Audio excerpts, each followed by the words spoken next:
Um, I started recording, so welcome everyone. I'm going to hand this over to Michael Otero. Uh, Hey everyone, how's it going? Um, Today we're having a little workshop for Impulse, and I'm just gonna share my screen and show a little PowerPoint that I made. So welcome everyone. I hope you're all doing well today. So I'm gonna do a quick run through of who we are. It's kind of hard to tell exactly when Impulse came into being. The 2007 issue was prefaced by one of the advisors. Searched to discover the origins, and he came up with the four oldest copies to date: 1964, 1970, 1971, and 1974. So as far as our knowledge goes, the Impulse magazine has been released annually at SUNY Rockland for over 50 years. I joined Impulse this year, but the advisors, Aline McAvery and Chris, I don't know how long they've been doing it for, and I don't know if they want to chime in and say how long they've been doing it for. Sure. I've been doing it since I came to RCC full time, which was in 2014. So this is my sixth year. And actually, a little known fact about me is back when I was a student at RCC, sometime in the early 80s, I actually did the cover of the Impulse issue. So if you go back into the archives, you'll find one of those issues cover designed by Aline McAvery. So my history goes way back, as well as, in recent years, I've been the co-advisor. Yeah. And Chris, you're fairly new. Yeah, this is my third year with the magazine. I think my third year with the magazine, yeah. And I've been doing the magazine pretty much since I got on as a temporary full-timer. And I believe I took over for Suzanne Cleary, right? Yes, Suzanne Cleary. Who was your co-advisor for a little bit. Yeah. And Suzanne I knew from when I was a student at RCC back in the old days. Her and Dan Masterson were two of my teachers. And actually, the visual side of it, the co-advisor was Paige Simon, who was she my teacher? She wasn't my official teacher, but she was. I actually, when she retired, that's when I came full time to RCC. So she was my predecessor. Yeah, we have this kind of historical legacy, and Paige did it for years. I think, Chris, once you become co-advisor, you don't leave until you retire. So it's a fun thing, though. I really enjoy it. Well, it's written into my position apparently. So yeah, we will. You're stuck with us. So now it was written into the new position for me. So but I'm happy to do it. And I'm also the advisor for Outlook newspaper, and I was a student writer for Outlook newspaper. So I kind of like that. It's like a legacy thing, and I think that's kind of cool. Who knows, maybe one of y'all will be taking over for me and Eileen someday. That's exactly what I was thinking. That would be really cool, wouldn't it? Yeah. So, yeah. Yeah. Well, thanks, Michael, for bringing us back through history. No problem. And what we hope to accomplish today is that you all learn a little more about Impulse, that you hopefully join Impulse in one aspect or another. And what I mean by that is you don't directly have to join Impulse to be a part of it. You could submit artwork or writing to us, and we'll take a look at it, and hopefully it'll get into the magazine. And with Impulse, a very interesting thing about it is it'll give you a taste of what it's like in a professional setting, like with other people. Like me, for example, I've never worked with other people in this kind of setting before. Like I am I'm the art director, I believe I am. Yeah. You're the art director, and Emmeline is the editor-in-chief. So me and her, but it's a collective effort. And so we will take a look, and we will base the writings and the artwork on whatever theme we feel is appropriate for the magazine. And with that, I'm going to turn it over to Professor McAvery. Yes, and I'm going to take you through some of our issues of Impulse that I have from the archives. I actually have a a stack of hard copies as well, but they don't translate that well on the screen. When you get to campus, the art department has volumes of Impulse from past years that are great to see. But first, I was going to start with sharing some that we have online. So I'm going to go to the most recent, which was this year, 2020.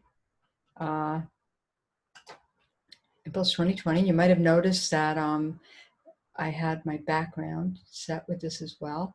And this was designed, I would say, half while we were on campus, and then the second half, or the actual final production, was done during, COVID lockdown. Because typically with Impulse, the time frame is we collect the writing and the artwork in the fall, and then we do the editing and the design in the winter, and then it goes to press in the spring, right? So you can see the Impulse team here, and I'll just kind of flip through some of the pages. And this is available online, so anyone can come, see this online. If you need the link, just let us know, and you can get an idea of this. I'm going to just grab, well, after I finish this, I'll grab the actual hard copy. So we had a limited run for this one because of COVID, but we did get 100 copies, and all of the artists and the authors received a copy, as well as the president of the college and, art and English professors got copies of them. And Marcella is an international student from Brazil, and we sent some copies down to, or sent a copy down to her parents in Brazil because they wanted to get to see it. So, all right, when I stop the screen share, I'll share the actual physical one, see how that comes across. And there was another one that was online with Issuu. So issuu.com is an online magazine resource, and you can join for free, and you can also there's paid options, but we usually join for free. And this was 2016, and you can see it was a completely different approach. The students wanted to have this, I call it more like David Carson approach, the end of print, it reminds me of. But, engaging, exciting, a little bit edgy. They rotated imagery, they rotated type. And the cover of this one actually had blind emboss, so it was very tactile. So blind emboss is where elements are raised. It's printed on a clear surface. It was a vellum, and almost feels like Braille. So you run your fingers over it, and you feel it that way. And yeah, we love getting things from the printmaking. Yeah, and this was, well, thank you. And the actual print things don't come across online. That's the one thing. And then I have a couple of PDFs here. Let me jump over there. Okay, so this one is 2018.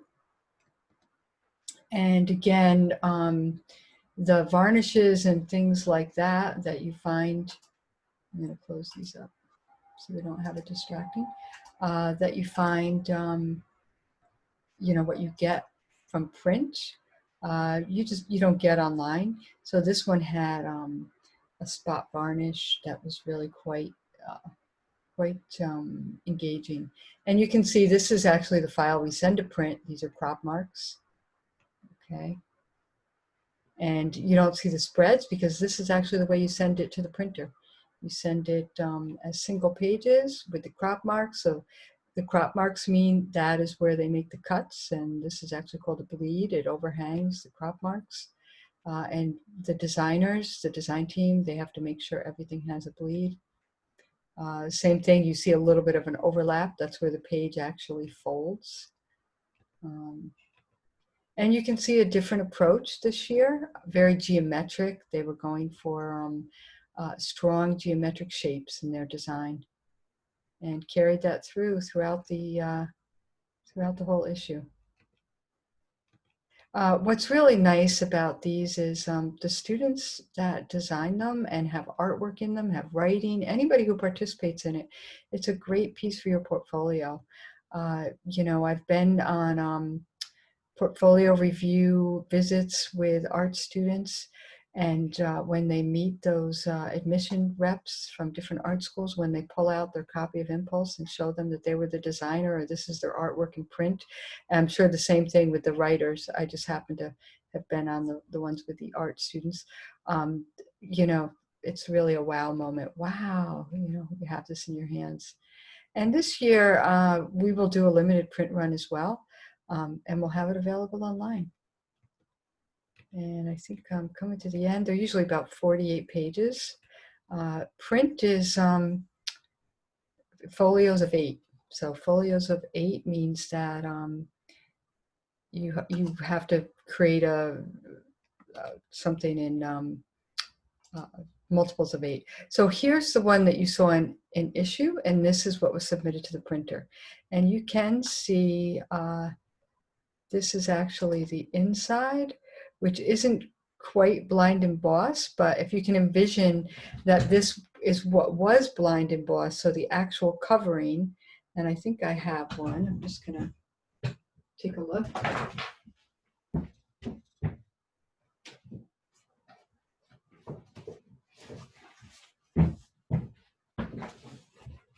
I do have one, so once I stop sharing screen, I'll show you. You can kind of see what I'm talking about. It hits there. Yep. So I won't take you through this whole thing because you've seen it before online. But that's what I have. And then the last thing I wanted to show you is a work in progress, right? And this is by no means at all done, but how we start is, you know, we can start with last year's issue and drop everything out of it, right? So I typically will give whoever the designer is a template, and I'll give them an InDesign file, and then they begin to populate it. And we're looking at it in the preview mode. We can go into normal mode, and you'll see there's the bleed margin, there's the margin guides, things like this, and then you can preview it in preview mode, and you get a better idea of what it's actually going to look like when it's printed. And I actually dropped in one of the submissions by one of our members, Crystal, just to kind of show, and again, this is going to be up to the team, how they decide to move forward with this. But, you know, it's up to the design team to decide, oh, do they, you know, do you want to present the artwork, drop it in at a standard, you know, vertical format, or do you want to actually even have the design work with the artwork that's submitted? And this year we've been talking about including stories behind the art. So Crystal submitted this, so I just dropped this in just to kind of show how you can go from, you know, the empty pages, and then you begin to build it. And then I've got a whole lot of other empty pages here. All right. And I'm going to stop the share and see how well it translates when I hold up these issues to the, you know, to my Zoom here. All right, so I'm going to start with, so this one, maybe yeah, you guys can see that. So it's got this kind of braille effect, which is really fun. So this is a special effect for printing. Light on. Is that better? Yeah, that's better. Okay. A special effect. It's called a blind emboss. You know, it depends on the budget that we have to work with, if we can get something like that done. And then you open up, and that's the red that you saw. Okay. And then you have, so it was a little weird with the background. Okay. And then this is another special one that we did a few years ago. And this has an actual die cut. I'm going to take off my virtual background of my Impulse just because you're getting this weirdness. Okay, there we go. All right, so you can see that this has a hole in it, right? And it has a foil stamp. So this was a real fun one as well. So, design team, it's going to be up to you to decide what you want to do. This is mine that now I think, oh, I don't think it's that good. But way back when, this is the cover I did. Back in the day, you could only do like one color ink. Printing has advanced to where the cost of, printing something like this back when I did it in the 80s was probably more expensive one color than, something like this. Although with inflation, maybe it evened out. And this was the hard copy of last year's that you saw online. Yeah, and that's what I wanted to show you guys. Do you have any questions, or anybody else want to talk about anything else? I will add, from the literary purview, it's a wonderful experience. And even more so when you realize that it's literary magazines or even art magazines, they're not a given at every university. I know in my transfer search, that was one of the aspects I looked for, is a healthy literary magazine on campus. And you would be surprised how the seldom amount that's found. So I think we're immensely lucky to have this kind of, even if it's a small group, a successful art literary environment at Rockland. And maybe our science majors or our STEM majors may be a little wary about getting into Impulse because, it's conceivably it's not what they're going to do for their career, but I think it's also a great excursion to, indulge their artistic senses and get involved and, just submit for the hell of it. And there's a good chance of it being published. With that too, I'll say, should anyone watch this and they have questions, I'd be happy to, and they want to email it to the Impulse Drive email. I think any of us would be happy to talk with fellow students about what they might want to submit, what the requirements are for submission, because it's really just a great opportunity. And it's also a wonderful piece to have. It's like a capsule piece from your college experience that you can look back when you're 40 or show your kids and be like, well, look what I did back in the day. As well as we previously mentioned, wonderful for resume and experience and college transfers. It's this kind of tactile, you accomplished something. Yeah, I agree, Emmeline. And really, students really love the process.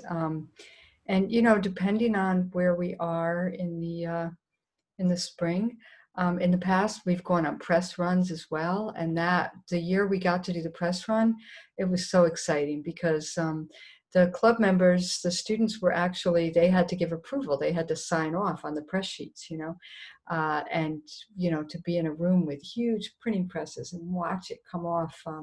Yeah, it can be super exciting to be part of that whole process. And they, a lot of them, I think, are still in touch, in terms of making friends and just working with people. Yeah, it's a great experience.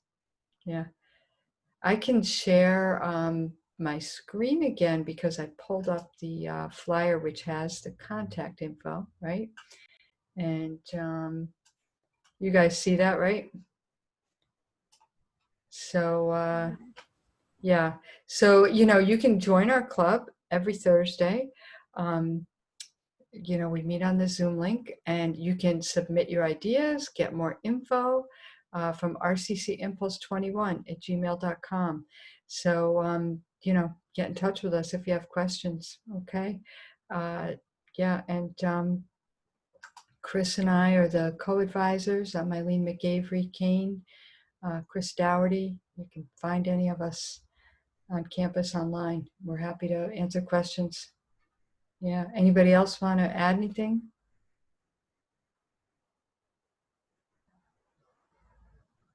No, I think we're good. I think we're all set. Yeah. Well, thanks. So I'm going to stop the recording and yeah, we hope to get some great artwork. We already have been getting some great artwork and some writing. So keep it coming. All right. Thanks, folks.